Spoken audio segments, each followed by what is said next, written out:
ஒன்றே குலம் ஒருவனே தேவன் யான் பெற்ற இன்பம் பெருக இவ்வையகம் தன்னை அறிய தனக்கொரு கேடில்லை என்று கூறிய திருமூலர் பெருமானின் திருமலரடி பணிந்து வணங்குகிறேன்.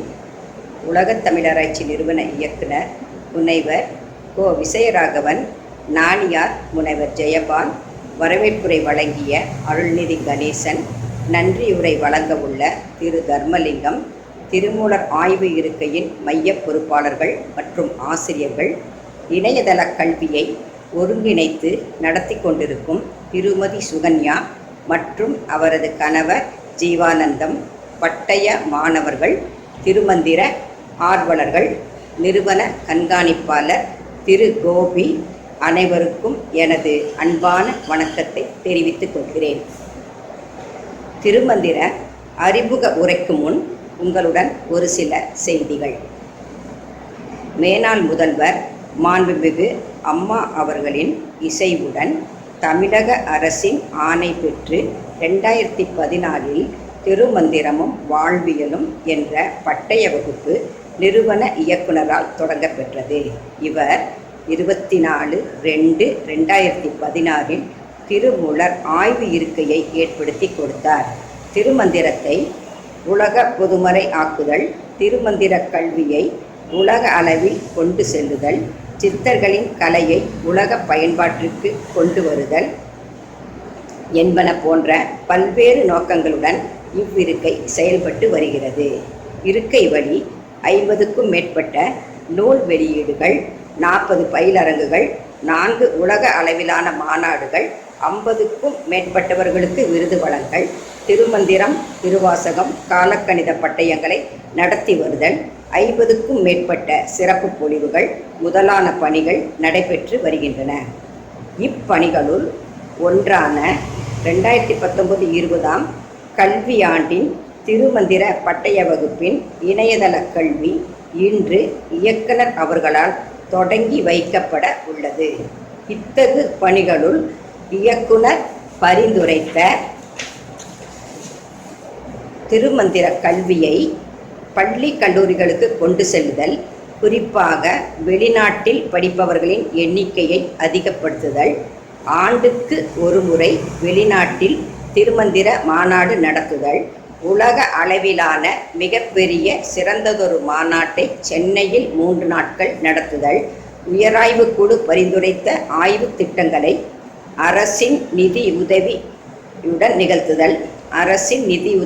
நிகழ்த்துதல், இந்த ஆய்வுகள் மக்களின் நடைமுறை வாழ்வில் அவர்கள் பயன்படுத்தும் வகையில் அமைதல், இயற்கை வாழ்வு, இயற்கை கல்வி, இயற்கை மருத்துவம், இயற்கை உணவு, இயற்கை யோகம் போன்ற பொருண்மைகளில் சிறு சிறு நூல்களை படங்களுடன் வெளியிடுதல் போன்ற முயற்சிகளும் நடைபெற்று வருகின்றன.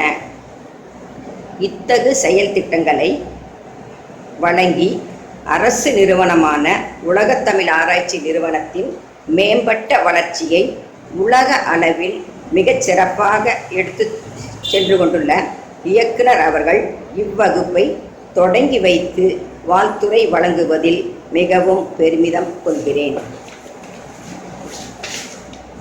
திருமூலர் தமது திருமந்திரத்தில் ஆன்மா ஒளிபெற வேண்டும் என்பதையே தன்னை அறிதல் என்று கூறுகிறார்.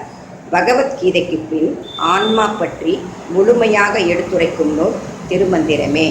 கிறித்துவம், இஸ்லாம், புத்தம், பௌத்தம் போன்ற அனைத்துமே ஆன்ம கோட்பாட்டை ஏற்கின்றன. இந்த ஆன்ம கோட்பாட்டை திருமந்திரம் சமயம் சாராது பொதுமறையாக நின்று எடுத்துரைக்கிறது. சைவ திருமுறையாக கருதப்பட்டு அடைந்த சிறப்பை காட்டிலும் உலக பொதுமறை என்ற நிலையில் அதைவிட பன்மடங்கு சிறப்பை பெற்று வருகின்ற நூல் திருமந்திரம். இத்திருமந்திரத்தை உலக அளவில் மாணவர்களுக்கும் அதை விரும்புபவர்களுக்கும் பட்டய வகுப்புகளாகவும் ஆய்வு நோக்கிலான உயராய்வு மேலாய்வுகளாகவும் கொடுக்கும் பணி மிக சிறப்பாக நடைபெற்று வருகிறது.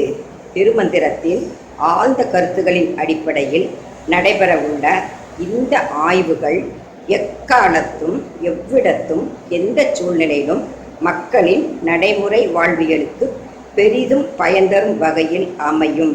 திருமந்திரத்தை கற்றால் உலகை எளிதாக வென்றுவிடலாம்.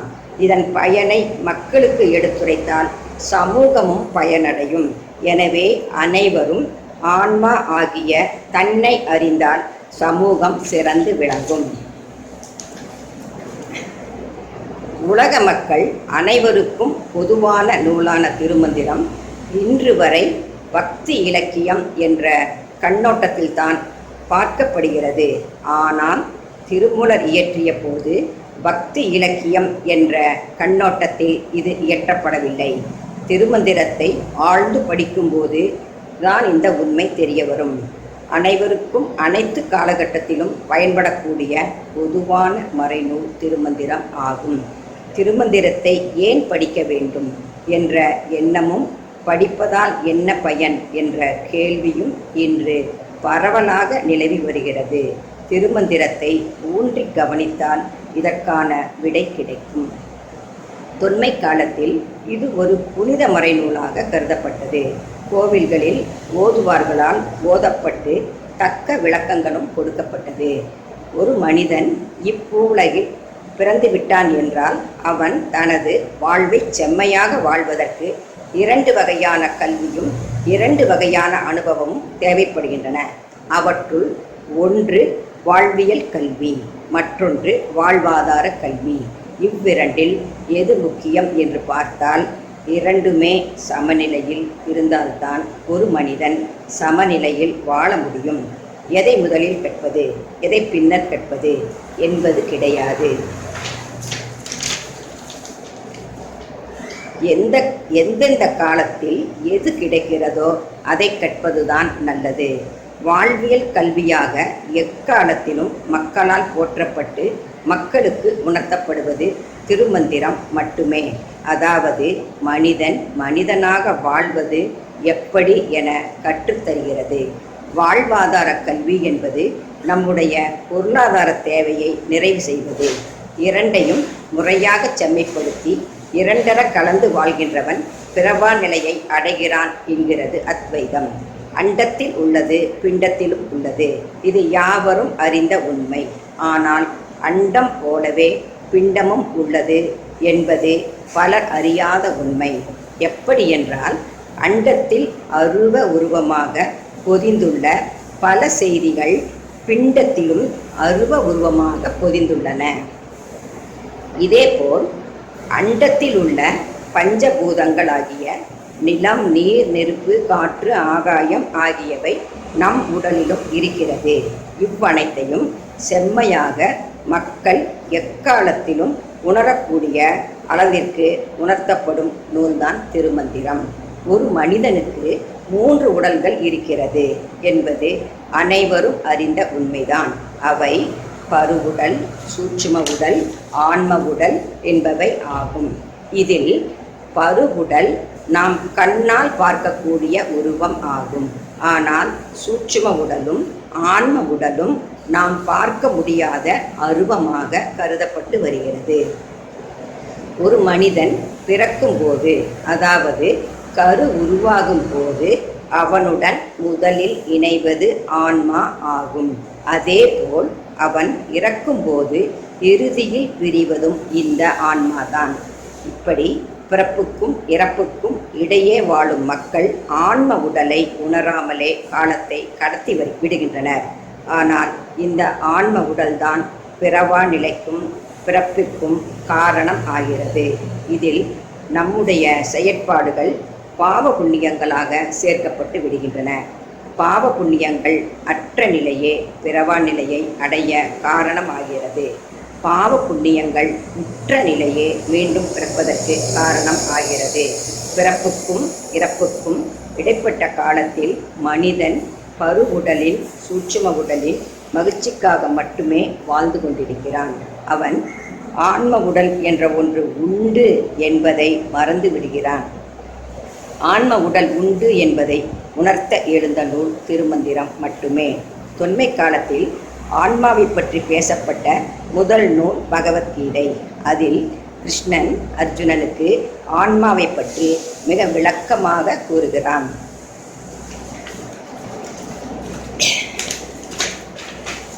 அதன் பிறகு தமிழில் ஆன்மாவை பற்றி உணர்த்தப்பட்ட முதல் நூல் திருமந்திரம் மட்டுமே.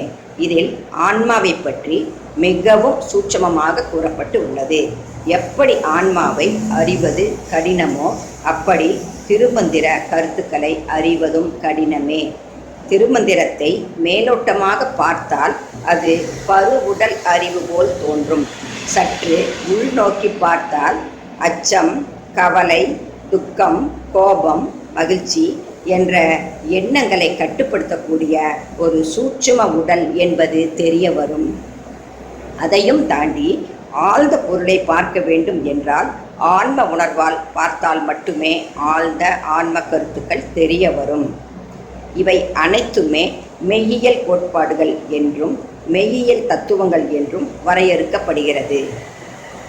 ஒரு மனிதன் சுகாதாரம் அற்ற நிலையிலும் நோயுற்ற நிலையிலும் வாழ்கிறான் என்றால் அதன் தாக்கம் ஆன்மாவில் இருந்து சூட்சும உடல் வழியாக பருவுடலில் தெரிகிறது. எந்த ஒரு நோயும் பருவுடலில் இருந்து ஆன்மாவை சென்றடைவது இல்லை. ஒருவனுடைய ஆன்மா சரியில்லை என்றால் அவனது ஆன்மா மகிழ்ச்சியாக இல்லை என்று பொருள். மகிழ்ச்சியாக இல்லை என்றால் மட்டுமே அது சூட்சும உடலை தாக்கி பருவுடலில் வெளிப்படுகிறது. சளி, இருமல், வெப்பநிலை மாற்றம் போன்ற சிறு சிறு தொல்லைகள் தவிர மற்ற அனைத்து நோய்களுக்கும் உளவியல் மாற்றங்களால் ஏற்படக்கூடிய தாக்கமே காரணம் ஆகும். பருவுடலில் ஏற்படும் தொல்லைகளை மருத்துவ முறைகளால் சரி செய்து விடலாம். சூட்சும உடலில் ஏற்படும் நோய்களை சரி செய்து கொள்ள நம் சித்தர்களால் கூறப்பட்டதுதான் யோகமும் தியானமும். ஆன்ம உடலில் ஏற்படும் நோய்களையும் தாக்கங்களையும் புரிந்து கொண்டு அதை சரி செய்து கொள்ள ஏற்படுத்தப்பட்டதே மெய்யியல் கோட்பாடுகள் என்ற தத்துவங்கள். மெய்யியல் கோட்பாடுகள் நமது இந்திய சனாதன தர்மத்தின்படி முதலில் உரைக்கப்பட்டது கீதையில் மட்டுமே. தமிழில் முதலில் வரையறுக்கப்பட்டது திருமந்திரம் மட்டுமே. திருமந்திரத்தை அறிஞர்கள் கிபி 5 என்பர். இருப்பினும் திருமூலர் காலத்தால் மிகவும் முற்பட்டவர். இவரது காலத்திற்கு முன்பு எந்த தத்துவ கோட்பாடுகளும் உலகில் இல்லை. இத்தத்துவங்களால் மட்டுமே ஒருவர் தன் ஆன்மாவை ஒளிர வைக்க முடியும், உணர வைக்க முடியும்.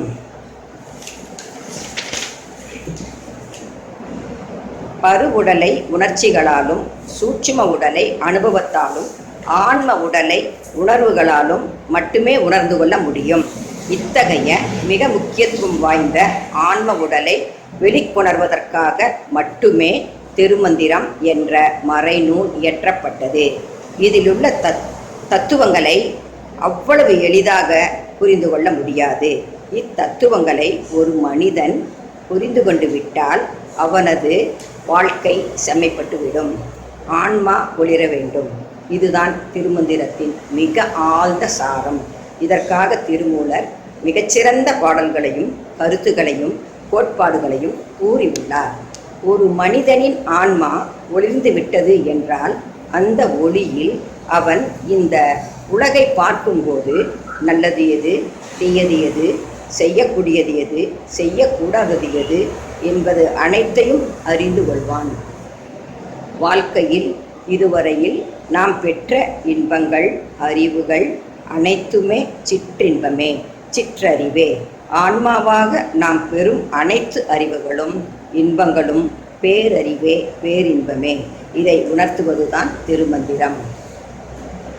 திருமந்திரத்தில் உள்ள கோட்பாடுகள் அனைத்தும் மெய்யியல் கோட்பாடுகளே.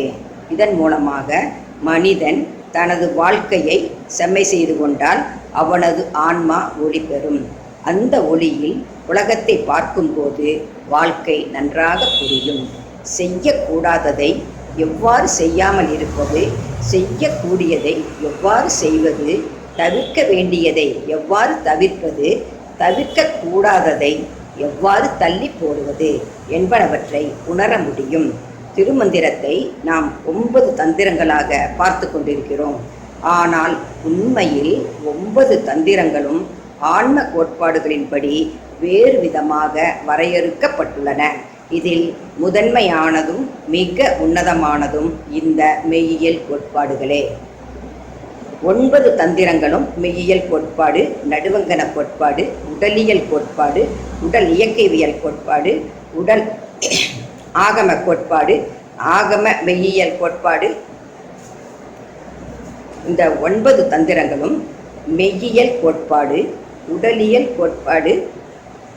இந்த 9 தந்திரங்களும் மெய்யியல் கோட்பாடு, நடுவங்கன கோட்பாடு, உடலியல் கோட்பாடு, உடல் இயக்கவியல் கோட்பாடு, உடல் வழிங்கன கோட்பாடு, ஆகம மெய்யியல் கோட்பாடு, ஆகம கோட்பாடு, ஆகம அருவ கோட்பாடு, முழுமை கோட்பாடு என்ற 9 கோட்பாடுகளாக வரையறுக்கப்பட்டு உள்ளன. இவை அனைத்தும் ஆன்மாவை ஒத்த கருத்துக்களே. இவை பருவுடலையும் சூட்சும உடலையும் பற்றிய கருத்துக்கள் கிடையாது.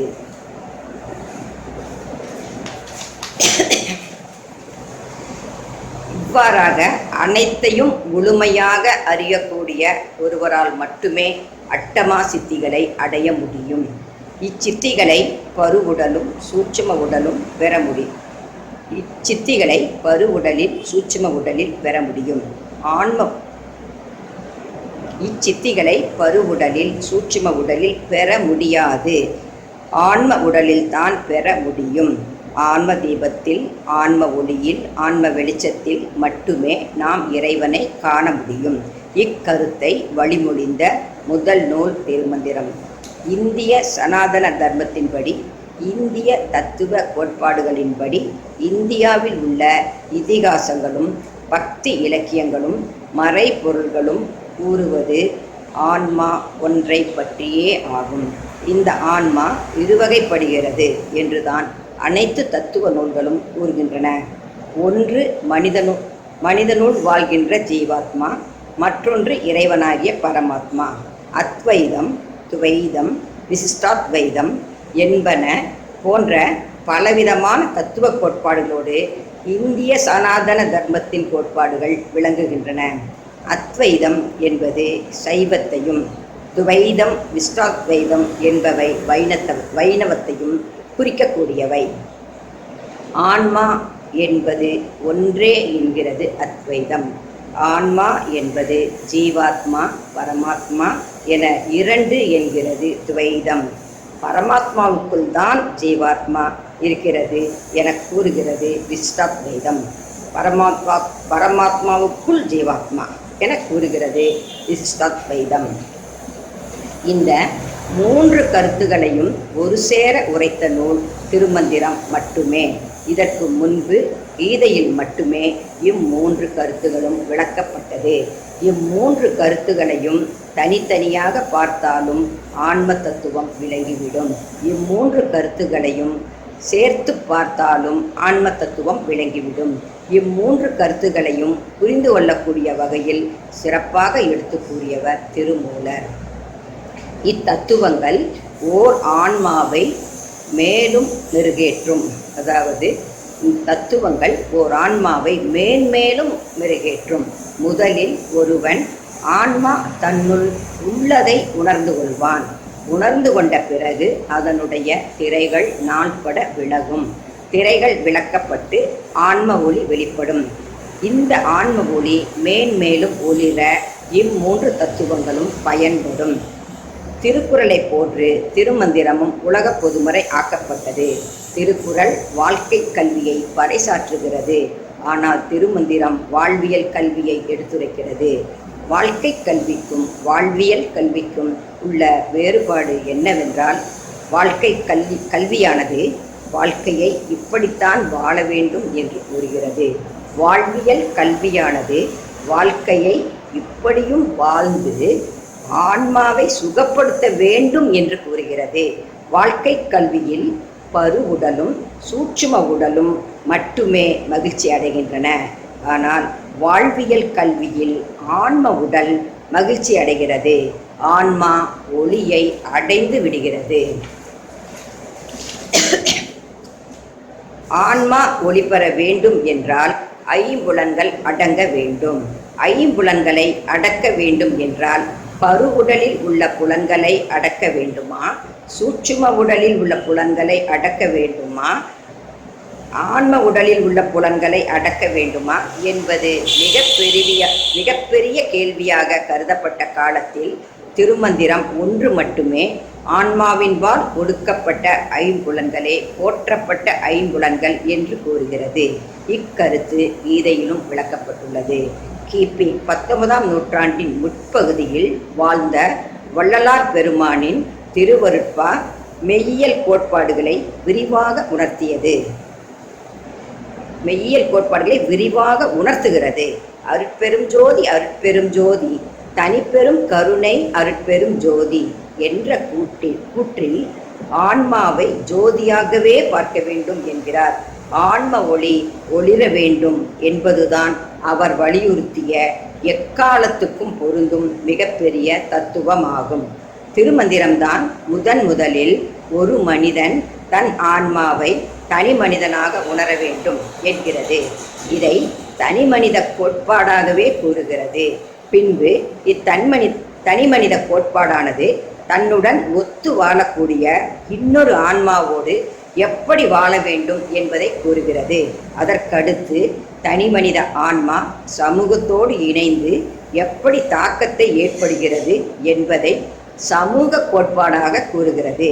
இப்படிப்பட்ட 3 முறைகளை திருமூலர் தம் பாடல்களில் குறிப்பிட்டுள்ளார்.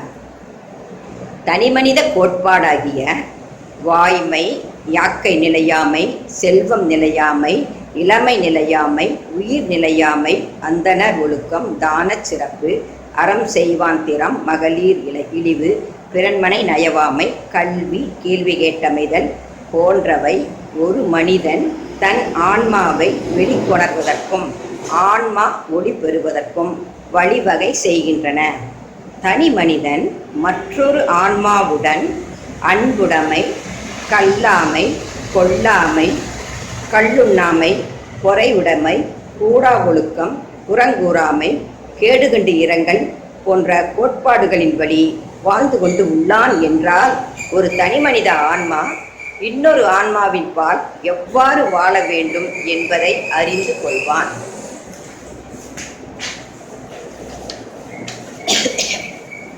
தனிமனிதன் சமூகத்துடன் இணைந்து சுத்த சைவ விளக்கம், சுத்த அசுத்த சைவ விளக்கம், 5 இந்திரியம் அடக்கும் அருமை, 5 இந்திரியம் அடக்கும் முறைமை, இதோபதேசம் போன்ற கோட்பாடுகளின் வழியாக செயல்படும் போது தனி மனித ஆன்மா சமூகத்துடன் எவ்வாறு இணைய வேண்டும் என்று கூறுகிறார். அப்படி இணையும் போது அவனது வாழ்க்கை செம்மைப்படும். அவன் அச்சமூகத்தை சீர்தூக்கி பார்ப்பான். இத்தகு மிக உன்னதமான கருத்துக்களை விளக்குவதுதான் திருமந்திரம். திருமந்திரம் என்று சொன்னாலே அது ஒரு மனிதனுடைய வாழ்வியலில் மிக மிக உன்னதமானது என்பதையே உணர்த்துகிறது. ஆன்மாவை செம்மைப்படுத்துவதே வாழ்வியல். வாழ்க்கை என்பது தனி மனிதனின் பருவுடலையும் சூட்சும உடலையும் அடக்கி வாழ்வது. வாழ்வியல் என்பது ஒரு மனிதன் ஆன்மாவின் பால் வாழ்வது. அவ்வாறு வாழ்ந்துவிட்டால், அதாவது ஆன்மா மூலம் சூட்சும உடலை அடக்கிவிட்டாலோ, சூட்சும உடலில் பருவுடலை அடக்கிவிட்டாலோ அவன் இந்த சமூகத்தில் மேன்மை நிலையை அடைந்து விடுகிறான். அந்த மனிதனுக்கு சமூகத்தின்பால் எந்த ஒரு தீமையும் பின் விளைவுகளும் ஏற்படாது. தனி மனிதனால் சமூகத்திற்கும் சமூகத்தால் தனி மனிதனுக்கும் எந்த ஒரு தீங்கும் ஏற்படாது. அவன் ஓர் உன்னத நிலையை அடைந்து விடுகிறான். திருமந்திரத்திற்கு பின்னால் மறைபொருள் கொண்ட எண்ணற்ற நூல்கள் வந்து கொண்டிருக்கின்றன. இவை அனைத்திற்கும் முதன்மை திருமந்திரம் என்பதால் இதை படித்து கொண்டாலே அனைத்துமே விளங்கிவிடும் என்பது தாத்பரியம். கடினமான ஒன்றிலிருந்து எளிதான ஒன்றை புரிந்து கொள்வது உலக இயல்பு. அதுபோல் திருமந்திரத்தில் உள்ள அனைத்துமே வாழ்வியல் கல்விக்கு மிகவும் உன்னதமானது, ஏற்புடையது. ஆன்ம நிறைவு, ஆன்ம அனுபவம், ஆன்ம உறவு என்று பல்வேறுபட்ட பரிணாமங்களில் ஆன்மாவை தன்னுடைய பாடல்கள் மூலமாக திருமூலர் விவரித்து கொண்டிருக்கிறார் என்று நாம் உறுதியாக நம்ப முடியும். இப்படி முதல் கோட்பாடான மெய்யியல் கோட்பாட்டின் வழியாக ஆன்ம உணர்வை திறம்பட விவரித்துள்ளார். இரண்டாவதான நடுவங்கன கோட்பாட்டின் வழியாக சூட்சும உடலின் தத்துவங்களை விளக்குகிறார். ஒரு மனிதனின் சூட்சும உடல் என்பது மகிழ்ச்சி, கவலை, துக்கம், அச்சம், கோபம் என்ற 5 விதமான உணர்ச்சிகளால் தன்னை துன்புறுத்தி கொண்டு வாழ்ந்து கொண்டிருக்கிறான். இதைத்தான் கீதை தன் எண்ண ஓட்டங்களுக்கு பின்னால் சென்றுவிடக்கூடாது என உபதேசிக்கிறது. இந்த உணர்ச்சி வயப்பட்ட 5 எண்ணங்களும் தன்னிச்சையாக செயல்பட்டு விட்டால் அது ஒரு மனிதனிடம் பெரிய தாக்கத்தை ஏற்படுத்தி விடுகிறது. இந்த 5 உணர்வுகளும் ஆன்மாவின் பால் ஏற்பட்டால் அது தாக்கத்தை ஏற்படுத்துவது இல்லை. அது ஆன்ம கவலையாகவும் ஆன்ம மகிழ்ச்சியாகவும் ஏற்றுக்கொள்ளப்படுகிறது.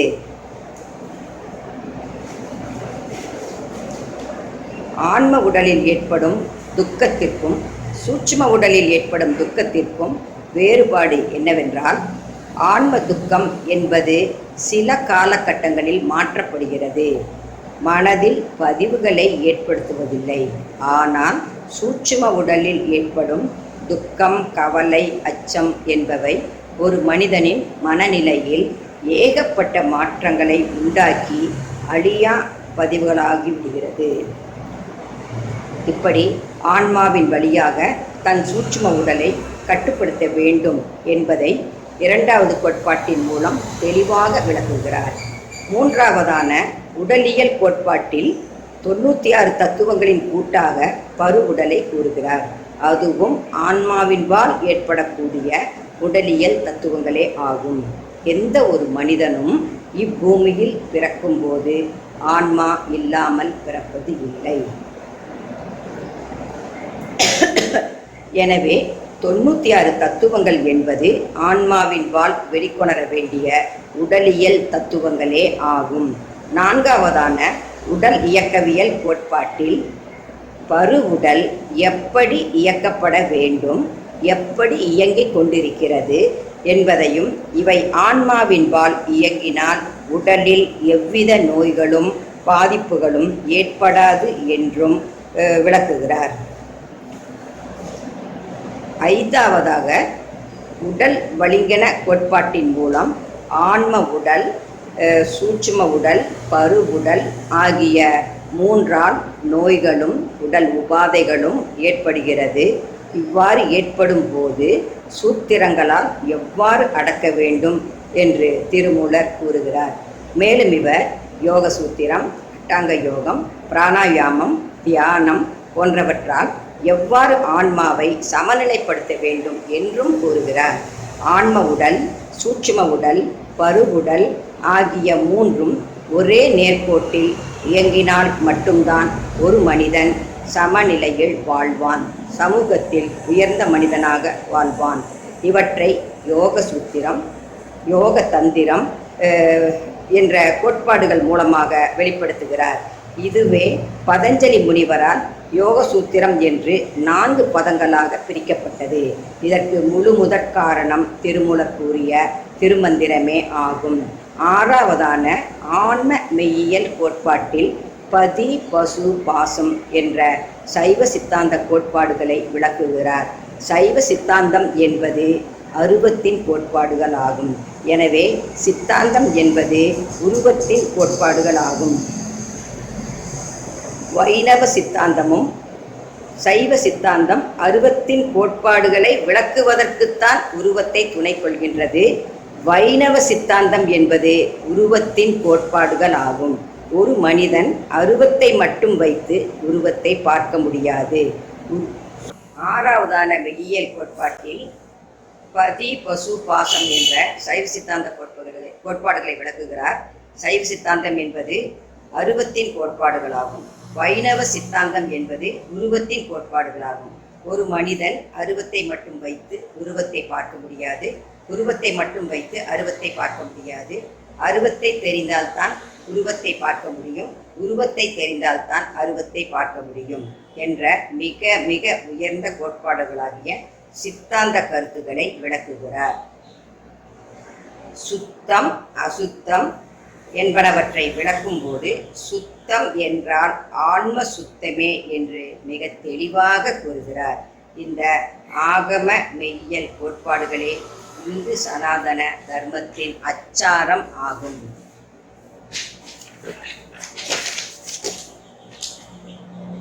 ஏழாவதான ஆகம கோட்பாட்டில் நெஞ்சம் ஒரு கோவில் என்பது போல நெஞ்சத்தில் உறைந்துள்ள ஆன்மாவை தெய்வமாகவும், அத்வைத கோட்பாட்டின்படி பரமாத்மாவாகவும், அதுவே ஜீவனாகவும் ஜீவாத்மா ஆகவும் கருதப்பட்டு அதை பூஜிக்கக்கூடிய நன்மை தீமைகளை விடுத்து நன்மைகளின் பால் செய்யக்கூடிய பூஜைகளை மிக தெளிவாக கூறியுள்ளார்.